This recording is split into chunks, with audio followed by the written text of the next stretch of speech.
Hello everybody. In this video I am picking up with our study guide key, this time with Unit 7 for chemical reactions.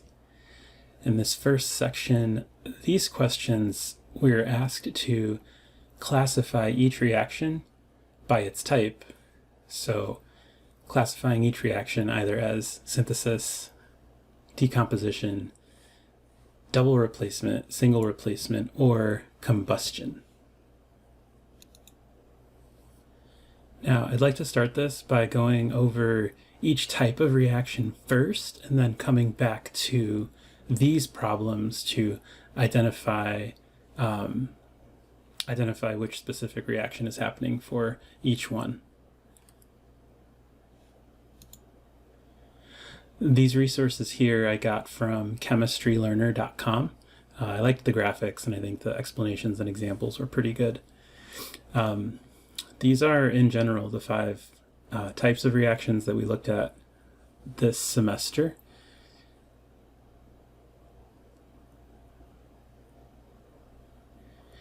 And the first one I would like to talk about is probably the easiest one. This is synthesis or combination. We always called it synthesis. So in a synthesis reaction, you have two different reactants, and they will come together into just one product. So 2 separate reactants become one product. One of the examples that's shown here is sodium combining with chlorine to make NaCl, or table salt. And then this is a reaction we actually saw in class when we took magnesium metal and heated it with the Bunsen burner in the presence of oxygen. And we saw it basically flash white as it was looked like burning, and then eventually produced this product, which is the kind of white ashy looking substance, magnesium oxide.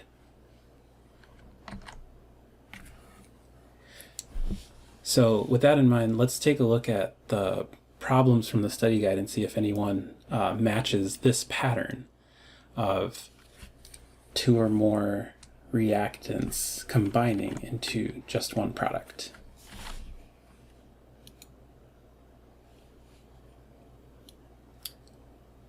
All right, so as I look at these,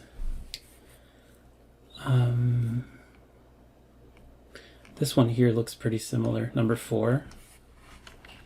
So I have 2 separate reactants coming together and forming just one product. So as far as I can tell in this list, this is our only synthesis reaction.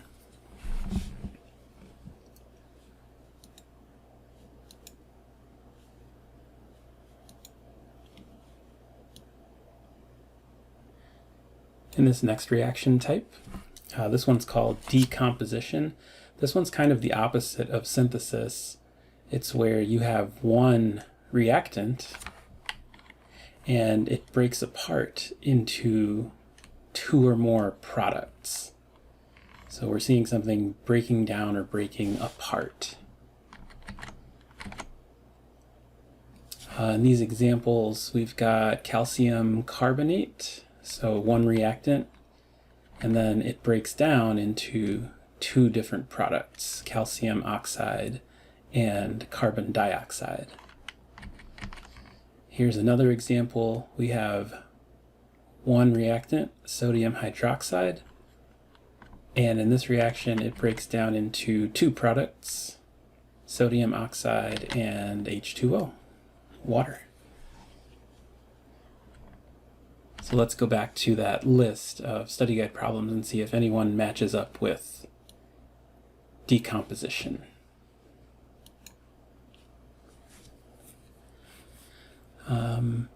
Right here with number 2, this is the first one I see. You've got one reactant breaking up into 2 or more products. So I think that is decomposition.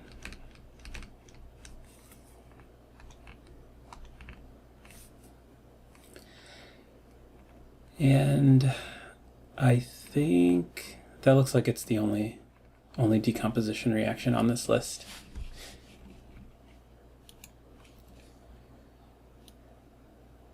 The next type of reaction is a single replacement. So in this one, you have to look for a single element by itself, and that's one reactant, and the other reactant is a compound that's got two parts. So there's a B part and a C part in this example, and one of these parts in a single replacement reaction is going to be replaced by the A, or A part. In this example, it looks like A replaces B, so these two switch places. A becomes bonded to C, and then B ends up going off on its own, ends up being a single element afterward. And that's what you see here. A basically kicked B out of the compound, and then B ends up by itself on the other side.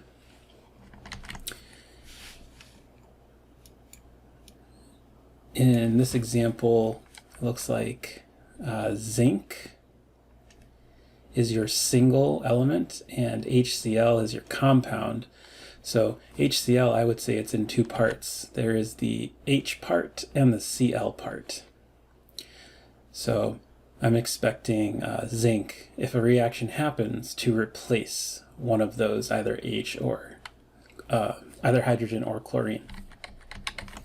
And on the other side of this reaction, we see, looks like zinc and hydrogen switched places. So zinc and hydrogen end up switching.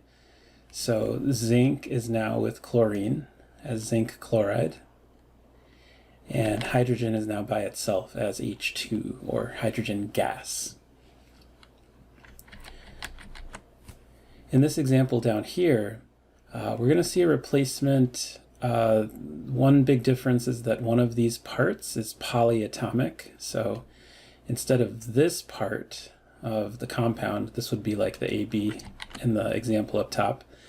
In this part of the compound, it's made of more than one atom, but they're going to stay together. NO3 is going to stay together. That's not going to break apart. So if I was using the template like above, this would be A, this would be B, and this would be C. And it looks like in this example, magnesium and copper are going to switch places. So on the other side, instead of copper being with the nitrate, magnesium will be with the nitrate, and then copper will be by itself, and that's what you see over here. Magnesium's with the nitrate, and copper is by itself.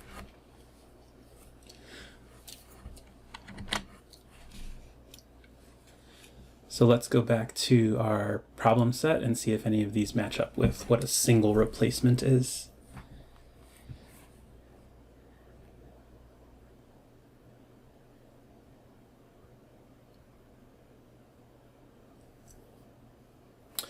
This one here, so I've got potassium by itself, and the other reactant is a compound.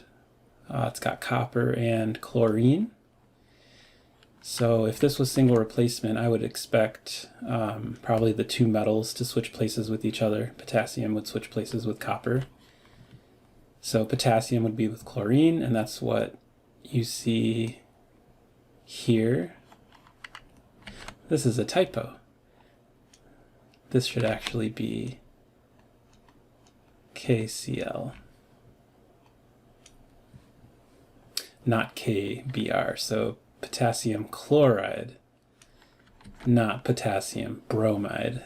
So that's a typo because you wouldn't see chlorine change into something else. So this should be KCl instead of KBr. Sorry about that, guys.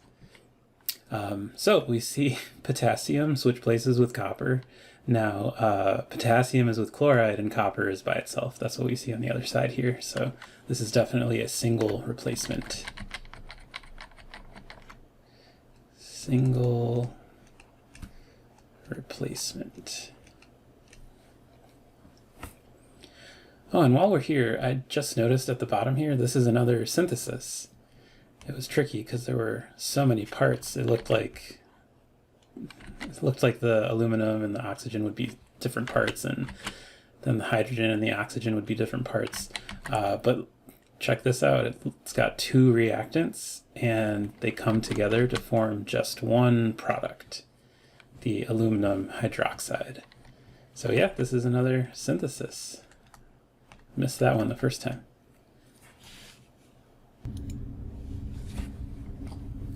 Now let's go back to our list.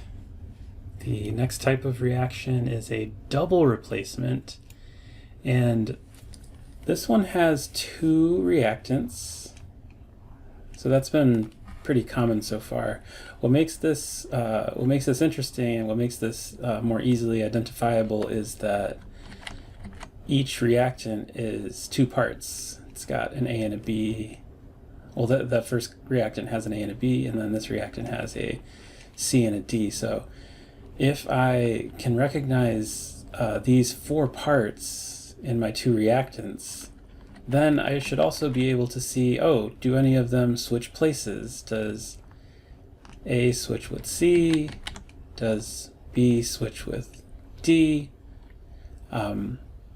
So two different possibilities, but I should see one of those switches happen. In this case, it looks like D switched places with B, and that's what we see over here.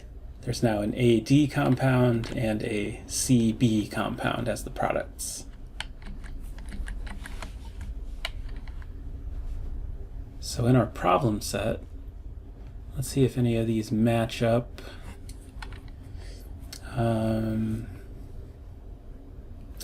So this one doesn't match.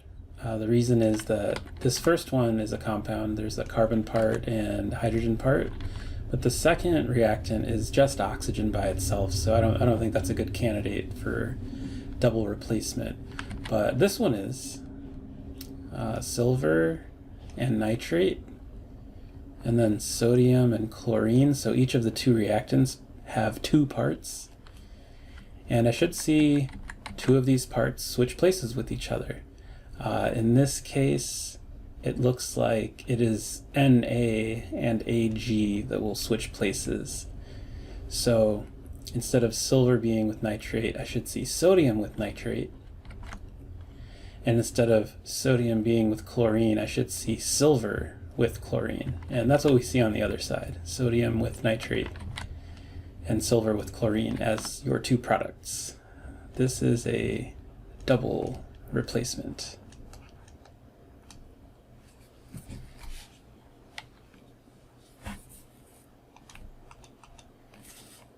And lastly, the fifth type of reaction that we learned about is combustion. And what makes combustion unique or distinct is that there is a fuel, which is some kind of hydrocarbon, meaning it's got some number of carbon atoms and some number of hydrogen atoms. There's all different kinds, depending on the number of each. And along with the fuel is oxygen. And the result of them reacting with each other is the production of CO2, water, and this isn't a chemical product, but combustion is, usually you'd see it as a flame or something catching fire. Well, a hydrocarbon catching fire. What's going to help us distinguish this is, again, a hydrocarbon fuel with oxygen. Those are your reactants, and then products of CO2 and H2O. You usually won't see the fire, but in this case it was nice of them to draw it as extra information.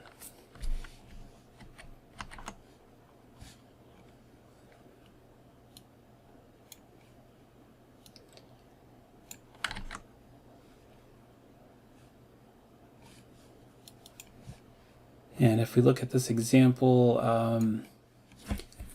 these first two, they're technically combustion, but the most common type of combustion we saw followed the pattern up top, and they looked like this. You've got your hydrocarbon as a fuel, oxygen as your other reactant, and then your two products are CO2 and H2O. And for this one, that's what you're looking for. So this should be pretty easy to identify in our problem set, if there is one. And the only one we haven't done yet is number 1. And it looks like we have a hydrocarbon, oxygen as your other reactant, and then as the products you have CO2 and H2O. So this is most definitely a combustion reaction.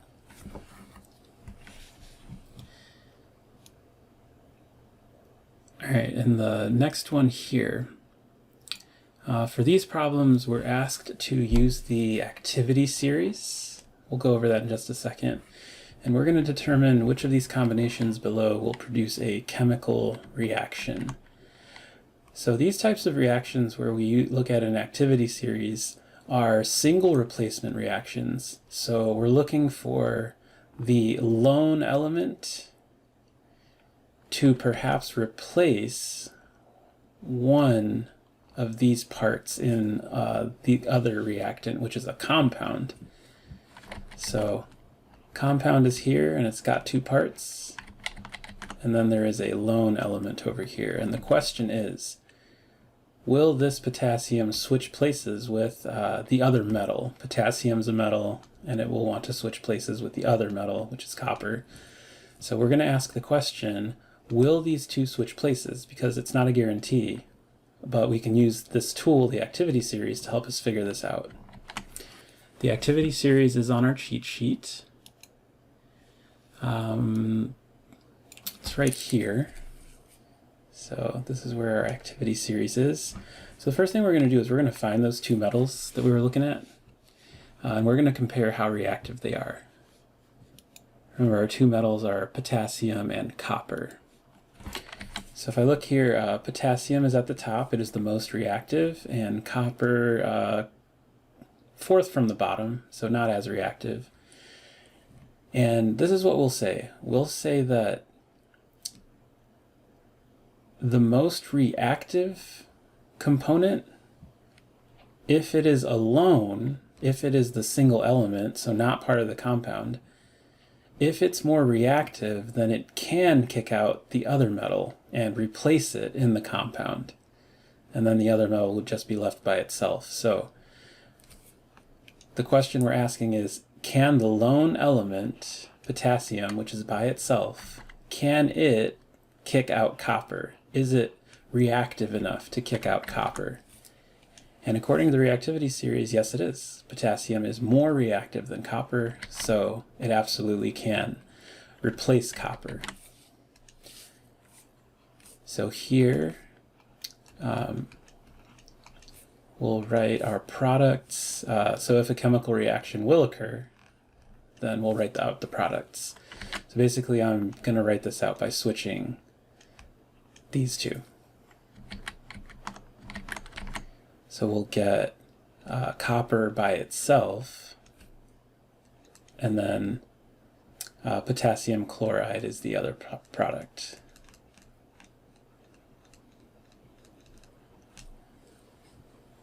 And we'll do the same thing for these other ones. We're asking the question, can iron replace the other metal, magnesium? Is iron reactive enough to replace magnesium? So we'll look at our activity series again.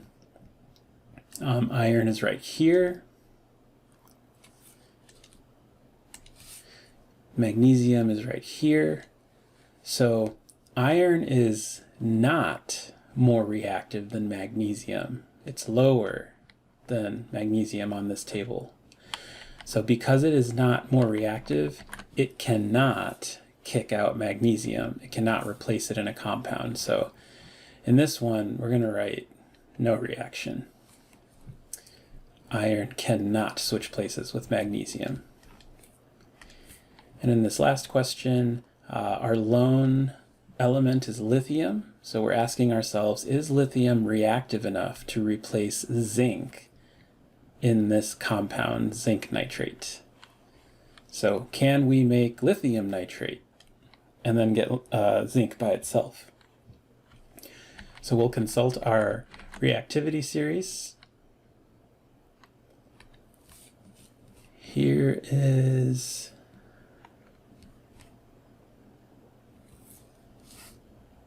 this this does not have lithium on it. I'll have to consult a different activity series. Give me just a second to pull one up. So the reactivity series that I found is on Byju's website, BYJU''S. I like the resources, they've got good stuff. And down here is a different reactivity series, and this one has a lot more elements on it. So you can see lithium is right here, the third metal from the top.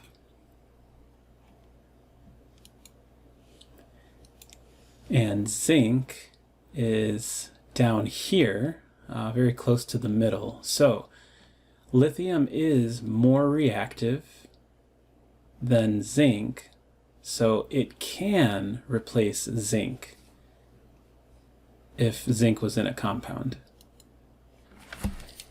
And that's what we see here. So lithium's by itself, zinc is in a compound. We would expect lithium to be able to replace zinc. So the products would be zinc by itself, and the other side would be lithium in the compound, lithium nitrate.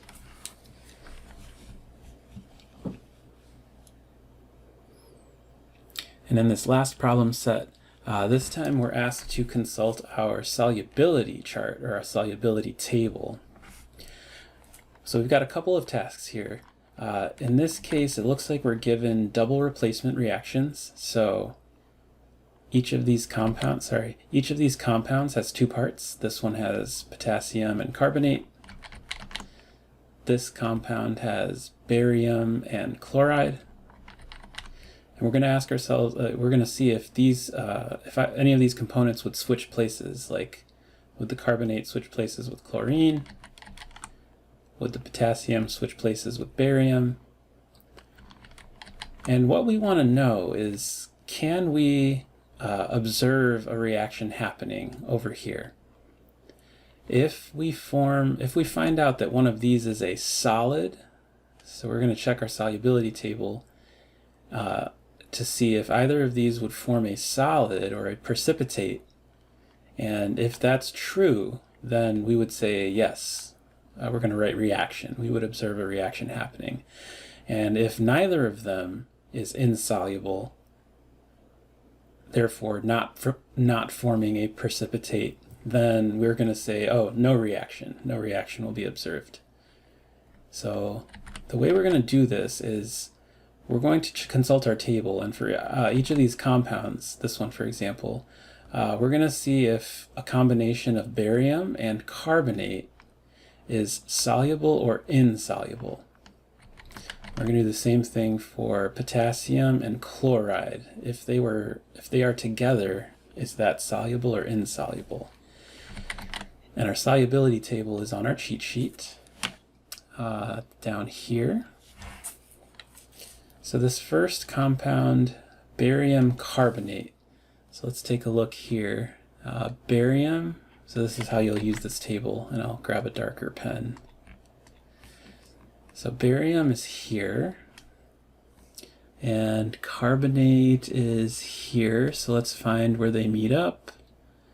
That's right here. So it says that that would be insoluble. Barium carbonate is insoluble. So I'm going to write that right here. Insoluble. And the other one, potassium and chlorine. Here's potassium. You can see all of these potassium compounds are soluble, so you don't really have to check, but potassium and chlorine is right here, so this would be the data point we're looking at. So that one's soluble. And the way this works is you start off with two liquids. They're aqueous solutions. And for them to be aqueous solutions, they have to be soluble. So potassium carbonate is soluble, barium chloride is soluble. And we're going to make that connection. Soluble means aqueous, aqueous means soluble. And then if something is insoluble, it's not going to be aqueous. It won't dissolve in water. It's going to be a solid. It'll stay a solid because it doesn't dissolve in water. So barium carbonate, insoluble, therefore it's a solid. Potassium chloride is soluble, therefore it's aqueous. And because one of our products is a solid, we're going to say that there is a reaction. We can observe a reaction happening. And we'll do the same thing down here. In this compound, our two parts are potassium and sulfur. In this compound, our two parts are ammonium and phosphate. So let's consult our solubility table. Potassium and sulfur. Sulfur's here. So that one's another soluble one. It's soluble and therefore it is aqueous. And in our other one, ammonium and phosphate. Let's see. Ammonium is right here. And phosphate is right here. And this is the data point. Looks like it is soluble. And because both products are soluble, both of them are aqueous, this still looks like just two aqueous things mixed together. We're going to say we can't observe this reaction.